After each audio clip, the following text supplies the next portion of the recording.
کنکورس هایی که امروزها تشکیل می شود بیشک شبهه قمار است. قمار بازی است که در آن برد و باخت است. پول داده بلیت می خری ولی چیزی به دست نمی آری و یا گاه چیزی هم به دست می آری.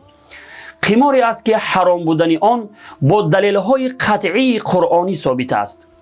این را خود همان کسانی که چنین کنکورس ها را تشکیل می کنند خوب می دانند که این کارشان حرام و ناجایز است، ولی درجه ایمان آنها چنان پست شده است که پروایی ندارند که از کدام راه پول به دست می آرند، از راه حلال یا از راه حرام. پول حرام چشمان آنها را چنان کور کرده است که حرام بودنش را نه می بینند و نه می فهمند. خطاب من به تمام قماربازان است، به آن نفرانی که کنکورس تشکیل کرده دیگران را به این گناه کبیره دعوت می کنند.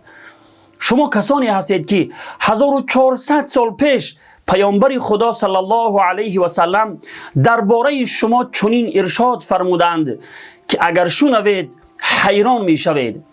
در روایت بخاری آمده است که جناب رسول الله صلی الله علیه و سلم می فرمایند زمانی می آید که مردم پروایی نمی کنند که مال را از کدام راه به دست می آرند، از راه حلال یا از راه حرام. روایت بخاری.